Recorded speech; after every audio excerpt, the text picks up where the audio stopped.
Welcome साथियों, आप सभी का स्वागत है आरएम साइंस एकेडमी में। साथियों, आज हम लोग ऑल कंपटीशन क्लासों के लिए देखो जनरल साइंस पढ़ रहे हैं और आज हमारी सीरीज की अगली वीडियो है और अगली वीडियो में आज का टॉपिक क्या है?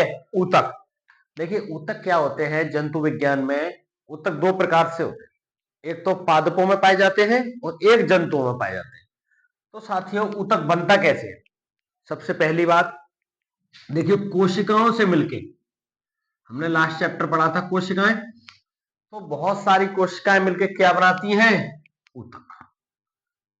ठीक है, तो सबसे पहले लाइन और सबसे पहली हेडिंग लिखेंगे, ऊतक क्या होता है? कोशिकाओं से मिलके ऊतक बनते हैं। ठीक है, अब ऊतक, अब हम किसके पढ़ रहे हैं? हम जंतुओं के ऊतक पढ़ रहे हैं। तो एक आगे लिख लीजिए कि जंतु ऊतक पढ़ रहे हैं। पादपों में होते हैं अलग प्रकार से, जंतु में होते हैं अलग प्रकार से। ठीक है, अब जंतु ऊतक को हम लोग पढ़ रहे हैं, तो जंतु ऊतक शब्द किसने दिया था? एक वैज्ञानिक थे, बाइकॉट। ये शब्द किसने दिया है? बाइकॉट वैज्ञानिक। ठीक है, कोशिकाओं से मिलकर बनते हैं ऊतक। तो जंतुओं में ये ऊतक कितने प्रकार के होते हैं साथियों? ये होते हैं 4 प्रकार। ठीक है, तो चारों का सबसे पहले हेडिंग लिखेंगे और चारों को वन बाय वन देखेंगे। तो सबसे पहला ऊतक है उपकला ऊतक। उपकला ऊतक, देखिए ये जो पेपर में आता है टॉपिक, तो उपकला ऊतक भी लिख देता है क्वेश्चन, और जब भी इसको इंग्लिश में बोलते हैं एपिथेलियम टिश्यू।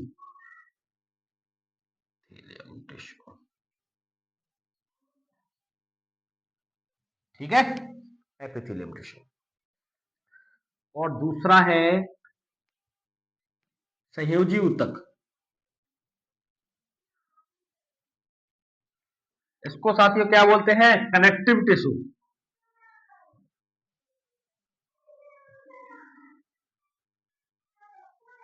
ठीक है, दो ऊतक हो गए जंतु के, उपकला ऊतक और संयोजी ऊतक। तीसरा नंबर है पेशीय ऊतक। इसको बोलते हैं मस्कुलर टिश्यू।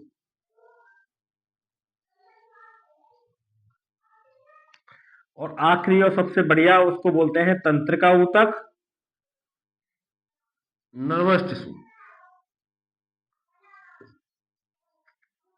देखिए, सबसे पहले इसका स्क्रीनशॉट लीजिए चार ऊतकों के बारे में। जंतु के 4 ऊतक: उपकला ऊतक, संयोजी ऊतक, पेशीय ऊतक और तंत्रिका ऊतक। देखो, हमारे शरीर की बहुत सारी कोशिकाएं किससे मिलकर बनी हुई हैं? ऊतकों से। ठीक है, तो उसमें सबसे ऊपरी स्तर का ऊतक है कौन सा? उपकला ऊतक। शब्द से ही समझ में आ रहा है, उपकला मतलब ऊपरी त्वचा, है ना। हमारे शरीर की ऊपरी त्वचा पे कौन सा ऊतक है? उपकला ऊतक। ठीक है, सबसे पहली हेडिंग डाल लीजिए और उपकला ऊतक में लिखिए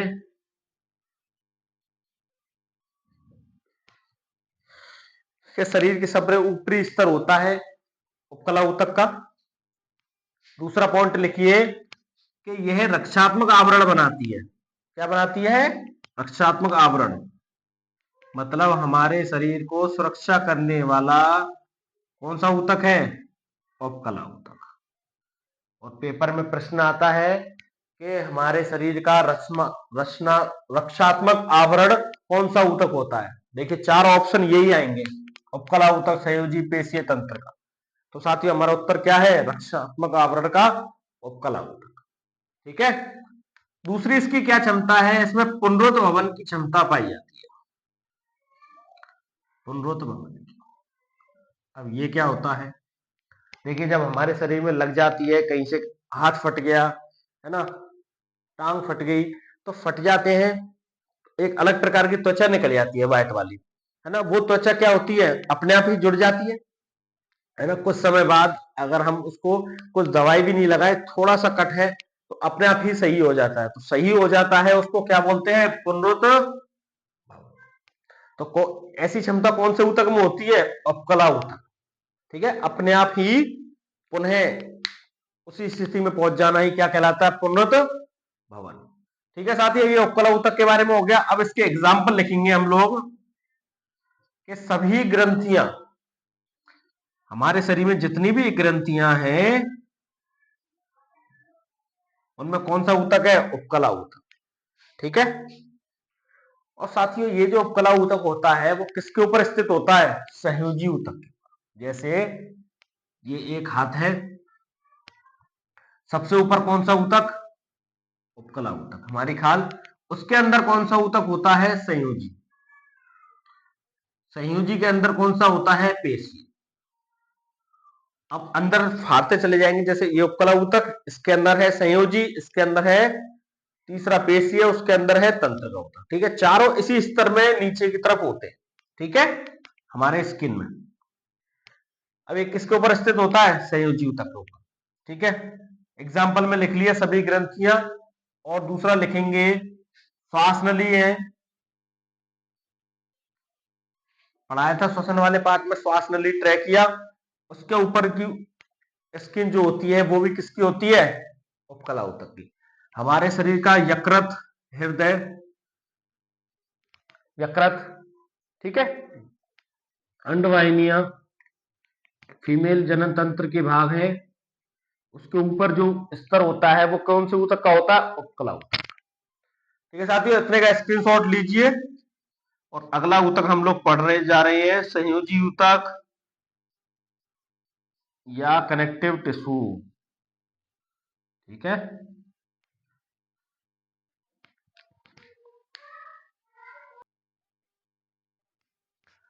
चलिए साथियों अगला पढ़ेंगे हम लोग संयोजी ऊतक। ठीक है, अब संयोजी ऊतक के बारे में दो तीन लाइन, और सबसे इंपॉर्टेंट लाइन लिखिए संयोजी ऊतक डाल के, कि यह ऊतक जोड़ने का काम करता है ना। नाम से पता पड़ रहा है, संयोजी मतलब जोड़ना। क्या है? जोड़ने का काम करता है। कैसे? देखिए, कहीं कहीं हमारी हड्डी जो है वो पेशियों से जुड़ी हुई है, और कहीं हड्डी हड्डी से जुड़ी हुई है। जैसे ये जोड़ने का काम कर रही है। अब संयोजी ऊतक में देखिए रक्त है, वो भी एक संयोजी ऊतक है। मैं आपको एग्जांपल में बताता हूं, रक्त भी क्या है? एक तरल संयोजी ऊतक।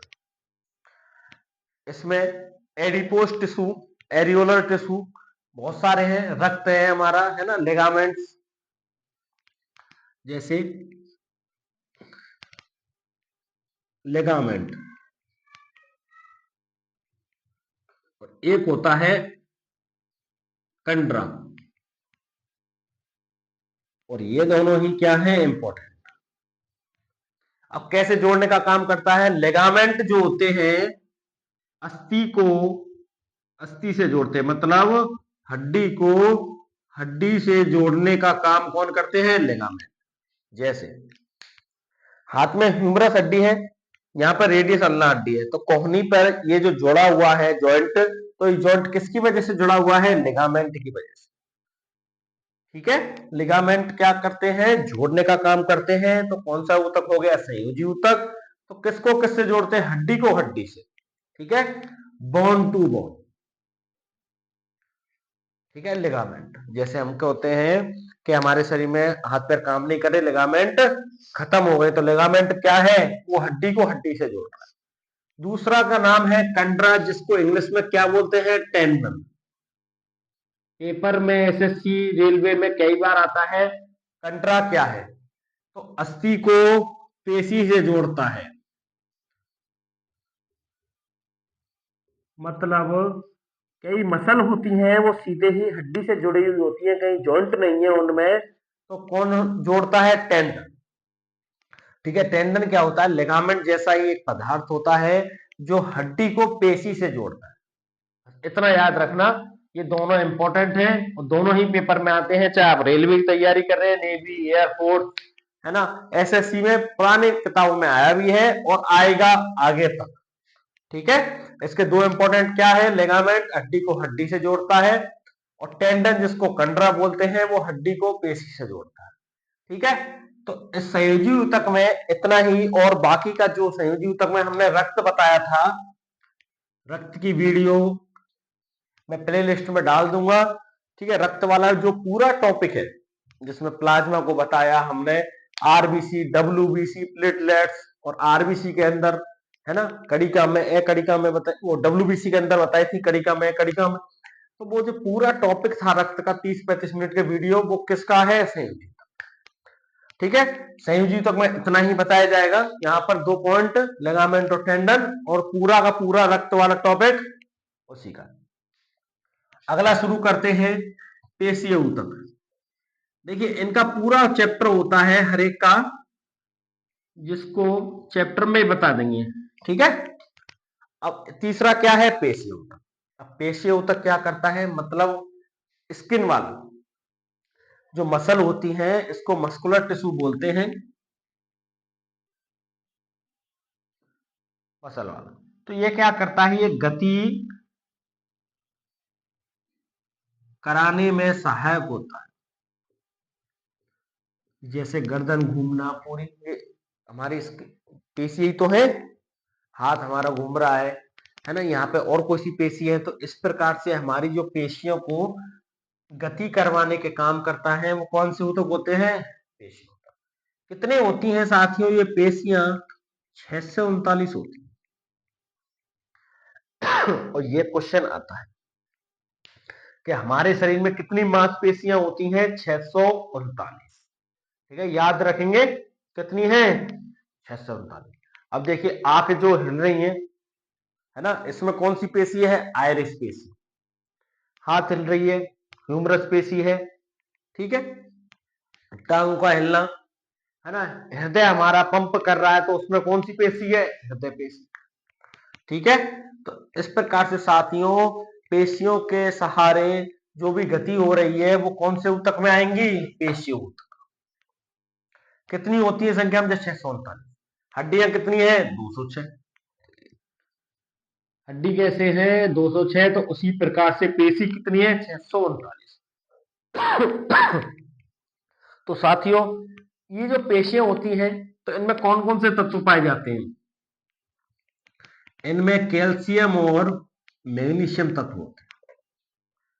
ठीक है, और ये जो काम कर रही हैं पेशियां तो इनमें प्रोटीन भी होंगी। तो प्रोटीन दो होती हैं, एक्टिन और मायोसिन।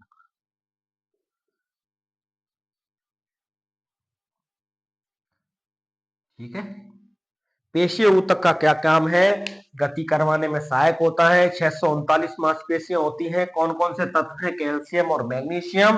कौन कौन सी प्रोटीन है, एक्टिन और मायोसिन। पेशीय ऊतक की क्रियात्मक और रचनात्मक इकाई कौन सी है, नाम याद रखना, होती है सार्कोमियर। ठीक है, स्टार लगा लीजिए। पेशीय ऊतक की रचनात्मक और क्रियात्मक इकाई क्या है, सार्कोमियर। ये सार्कोमियर क्या है, इसी एक्टिन और मायोसिन प्रोटीनों का संयोजन है।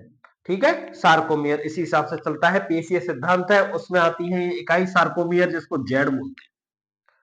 ठीक है, चलिए अब आपके लिए कुछ पेशियों के नाम मैं बता रहा हूं। सबसे व्यस्त पेशी, मतलब जो सबसे बिजी रहती हैं, तो सबसे बिजी हमारे शरीर में क्या रहता है, हृदय। तो हृदय की पेशी सबसे बिजी पेशी। ठीक है, हृदय वाली के ऊपर जो हृदय पेशियां होती हैं वो सबसे बिजी रहती हैं, क्योंकि पूरे दिन हृदय कार्य करता रहता है, रात में भी नहीं सोता है। ठीक है, जिस दिन सो जाएगा उस दिन आदमी क्या हो जाती है, मृत्यु। और सबसे सक्रिय पेशी, मतलब सबसे एक्टिव पेशी कौन सी है, आयरिस पेशी।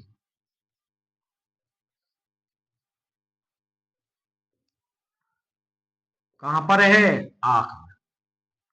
क्योंकि आंख की पलक पे कौन सी पेशी पाई जाती है, आयरिस पेशी। कोई आप पे पत्थर मारे, तलवार मारे तो आंख एकदम बंद हो जाती है झटाक से, तो वो कौन सी पेशी होती है सबसे एक्टिव, आयरिस पेशी। सबसे छोटी, जैसे हड्डी होती है ना स्टेपिस, सबसे छोटी हड्डी कौन सी है, कान में स्टेपिच। तो स्टेपिच पे ही मसल होती है स्टेपीडियस। स्टेपीडियस पेशी ही कान की सबसे छोटी पेशी। ठीक है, सबसे लंबी,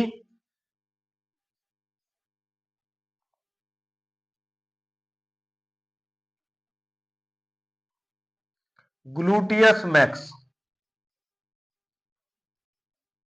ग्लूटियस मैक्स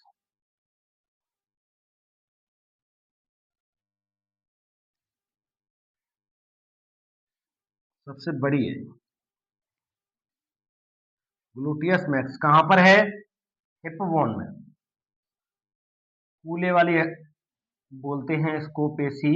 कौन सी है? ग्लूटियस मैक्स सबसे बड़ी। सबसे छोटी है स्टेपिडियस कान की, सबसे बड़ी है ग्लूटियस मैक्स। अब एक आती है सबसे लंबी, जो लंबाई में सबसे लंबी है। तो लंबाई में है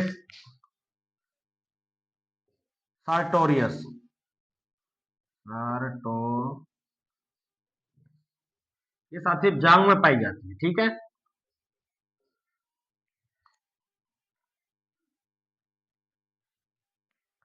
ये हो गई आपकी पेशिये में सबसे 5 पेशियां याद रखेंगे। सबसे बिजी हृदय वाली पेशियां है, सबसे एक्टिव आयरिस पेशी आंख की, सबसे छोटी स्टेपिडियस, सबसे बड़ी ग्लूटियस मैक्स कूले वाली, सबसे लंबी सार्टोरियस जो जांग में पाई जाती है। ठीक है, इन पांचों पेशियों को याद रखेंगे। पेशियों तक इतना ही। और अगला है और लास्ट, डाल लीजिए तंत्र का ऊतक। और तंत्र का ऊतक में एक ही लाइन, क्योंकि तंत्र का ऊतक हमने लोगों ने पढ़ा दिया है। तंत्र का ऊतक में क्या पढ़ाया था? मस्तिष्क और मेरु रज्जु से मिलके जो तंत्र बनता है उसको क्या बोलते हैं? तंत्र का तंत्र। और इस मेरु रज्जु और मस्तिष्क में जो पेशियां काम करती हैं, जो ऊतक काम करते हैं, उनके ऊपर जो ऊतक होते हैं वो कौन से ऊतक होते हैं? तंत्र का। ठीक है, तो तंत्र ऊतक में इतना ही है, एक लाइन ही। तंत्र का ऊतक का ना तो कोई प्रश्न बनता है, प्रश्न बनता है तो मस्तिष्क से बनेगा, प्रश्न बनेगा तो मेरु रज्जु जो स्पाइनल कॉर्ड होती है उससे बनेगा, क्योंकि इसमें आवेगों का संचालन होता है। ठीक है, वैज्ञानिकों ने स्तर 4 बांटे हुए हैं, उसी हिसाब से चौथा जो इसके ऊपर मेरु रज्जु और मस्तिष्क के ऊपर जो भी ऊतक होते हैं वो तंत्र का ऊतक होता है। ठीक है साथियों, ऊतकों में इतना ही है। ठीक है, वीडियो अच्छी लगी तो वीडियो को लाइक शेयर और सब्सक्राइब करना ना भूलें। बहुत बहुत धन्यवाद, और आगे सभी वीडियो को देखते रहें।